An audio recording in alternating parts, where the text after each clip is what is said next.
تو وہاں پہلے قربانی کرنی ہے، پھر حلق کرنا ہے، اور حلق کرنے کے بعد اب آپ مکہ شریف جائیں گے اور جا کر کے وہاں طواف زیارت کریں گے۔ اگر اس دن نہیں آپ کو کرنا ہے دوسرے دن کریں، دوسرے دن نہیں کریں تو تیسرے دن کریں، مگر غروب آفتاب سے پہلے پہلے وہ کرنا ہے۔ اگر آپ نے طواف زیارت نہیں کیا تو آپ کا حج ہی نہیں ہوگا۔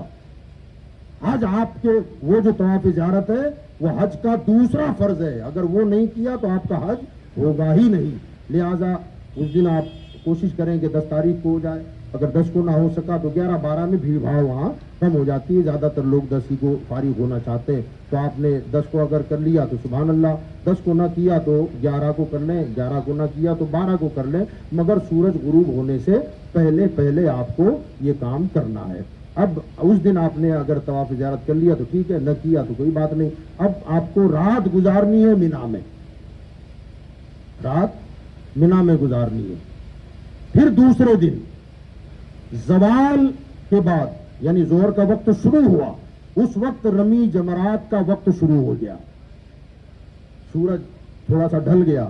اب آپ جائیں گے، پہلے چھوٹے شیطان کو کنکری 7 ماریں گے جیسے پہلے بتایا ایسے، پھر مجلے شیطان کو ماریں گے، پھر بڑے شیطان کو ماریں گے، اور پھر وہاں پر دعا کا ٹائم اگر ہو تو دعا بھی مانگے، اللہ قبول فرمائے گا۔ یہ پہلے دن کا معاملہ ہوا۔ پھر وہ آپ مکہ میں دوسری رات بھی گزاریں گے۔ دوسری رات جو آئے گی 12 تاریخ والی، اس کا جو دن نکلے گا اس دن بھی زوال کے بعد کنکری کا وقت شروع ہو جائے گا۔ وہ کنکری ماریں گے آپ تو اسی ترتیب سے جو دوسرے دن ماری ہے آپ نے۔ پہلے دن تو خالی ایک ہی شیطان کو مارا، مگر دوسرے دن تینوں کو ماریں گے، مگر اس کی ترتیب ہوگی چھوٹا، مجلا اور پھر بڑا۔ تیسرے دن کی ترکیب بھی یہی ہوگی، چھوٹا، مجلا اور بڑا۔ یہ 3 دن ہو گئے۔ اب 12 تاریخ کو آپ آ گئے۔ طواف زیارت اگر آپ نے پہلے کر لیا تھا تو احرام بھی آپ کا اتر گیا تھا، حلق بھی ہو گیا تھا۔ اب آپ کے یہ 5 دن 12 تاریخ کو مکمل ہو گئے۔ 8 کو وہاں پہنچے تھے، اب یہ 13 تاریخ آ گئی۔ اس کا خیال رکھیں، اور خاص طور سے کبھی ایسا ہوتا ہے کہ اب آپ 12 کو تو شام کو آ گئے، تو کبھی ایسا ہوتا ہے کہ بہت سارے لوگ ایسے ہوتے ہیں جن میں انرجی ہوتی ہے، طاقت ہوتی ہے، تو وہ کہتے ہیں اب یہاں بھی بیٹھ کے کیا کریں گے، ہوٹل پہ اور روم پہ بیٹھ کے، چلو آج عمرہ کر ڈالتے ہیں۔ تو یاد رکھیے گا 14 تاریخ کو عمرہ کرنا منع ہے۔ 14 کو آپ عمرہ، 13 کو عمرہ نہیں کر سکتے، اور ہو سکے تو 14 کو بھی نہ کریں۔ اس کی وجہ یہ ہے کہ بسا اوقات چاند میں گڑبڑی ہوتی ہے، تو چاند میں گڑبڑی ہوگی تو آپ اسی دن آپ چلے جائیں عمرہ کو، تو اس دن عمرہ کی اجازت نہیں ہے۔ یہ خاص طور سے حج کے لیے مخصوص دن ہے، اس کا آپ خیال کریں۔ یہ حج کے 5 دن مکمل ہوئے۔ اب اس کے بعد آپ جتنی زیارتیں ہیں اور عمرے ہیں، مسجد عائشہ سے عمرہ کریں، مسجد جعرانہ سے آپ عمرہ کریں جسے بڑا عمرہ کہا جاتا ہے۔ پھر وہاں سے آپ طائف شریف کی طرف جائیں۔ طائف جب جائیں گے تو آپ میقات سے باہر ہو جائیں گے۔ واپسی میں جب آئیں گے تو وہاں کی جو میقات ہے وہاں پر آپ احرام باندھیں، اور احرام باندھ کر کے پھر حرم شریف میں آئیں گے، اور پھر آپ کو طواف اور سعی کرنی ہے، عمرہ آپ کا وہاں بھی ہو جائے گا۔ اس کا خیال رکھیں کہ جو لوگ طائف شریف جائیں گے، اب جو عمرے کا احرام باندھیں گے یہ سب کے لیے لازم ہے۔ اگر کوئی یہ کہے کہ نہ مجھے عمرہ نہیں کرنا ہے تو یہ چلے گا نہیں۔ اگر طائف گیا ہے تو واپسی میں آپ کو احرام باندھ کر ہی حرم میں آنا ہے، اور عمرہ مکمل کر کے ہی آپ کو احرام سے باہر نکلنا ہے۔ لہذا اس کا خیال رکھا جائے۔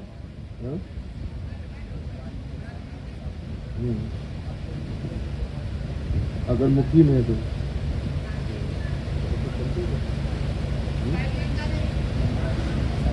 ہاں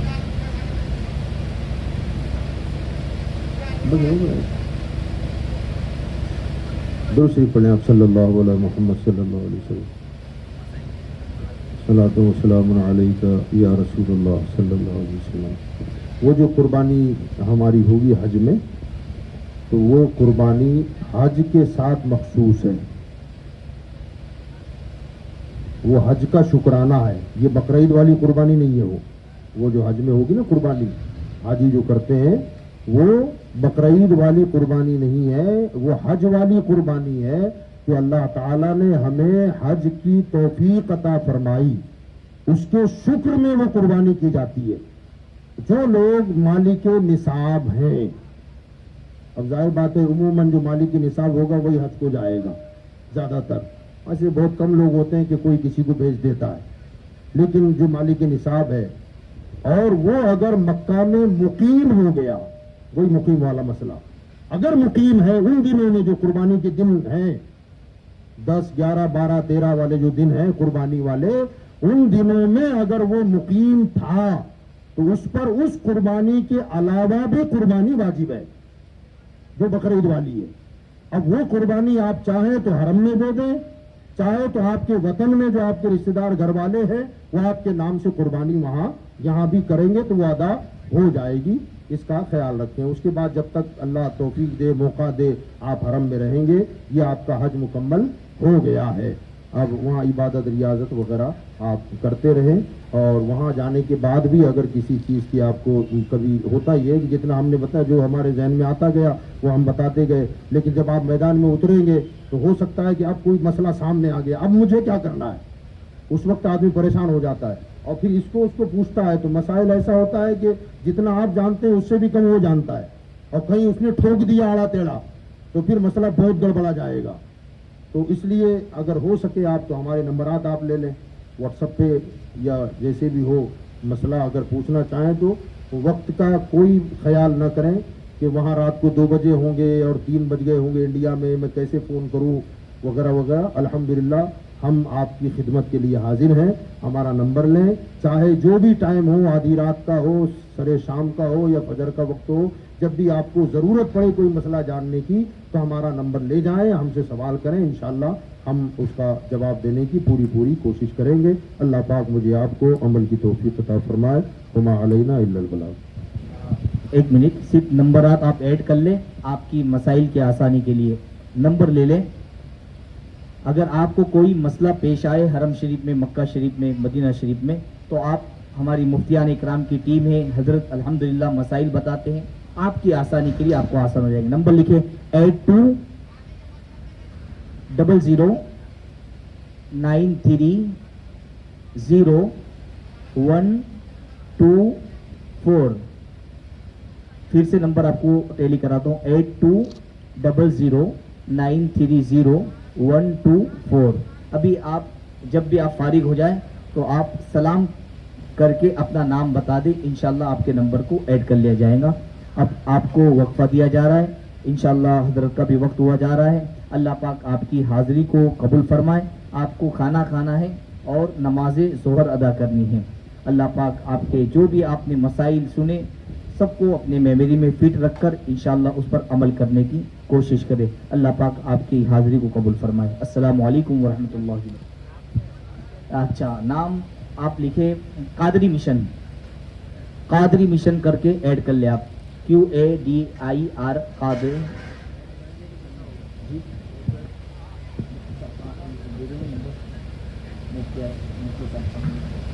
بنا دیں آپ انشاءاللہ۔ آپ نمبر واٹس ایپ پر آپ سلام کریں، انشاءاللہ آپ کا چھوٹا سا گروپ بنا دیا جائے گا، اس میں مفتیان اکرام کی ٹیم رہیں گی۔ آپ کی آسانی کے لیے جو بھی مسئلہ ہو آپ واٹس ایپ پر بھی یا آئیمو پر بھی آپ کال کر سکتے ہیں، ٹھیک ہے۔ آپ اپنا نام واٹس ایپ پر کر دیں کہ ہم یہاں سے بول رہے ہیں، حج کیمپ سے جہاں پر آپ آئے تھے وہاں سے ہم بول رہے فلاں نام ہے آپ کا، تو انشاءاللہ آپ کا چھوٹا سا گروپ بنا دیں گے، اس میں مفتیان اکرام کی ٹیم ہوں گی، انشاءاللہ آپ کے مسائل کو حل کیا جائے گا۔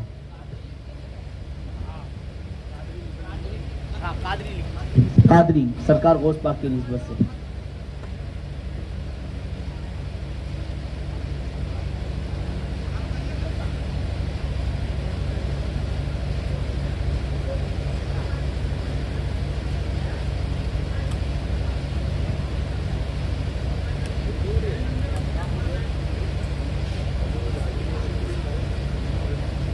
آپ کے حج کے پورے جو بھی 5 دن ہیں وہ پورے مکمل ہو چکے ہیں، حج کے جو بھی مسئلے وہ پورے سب ہو گئے الحمدللہ۔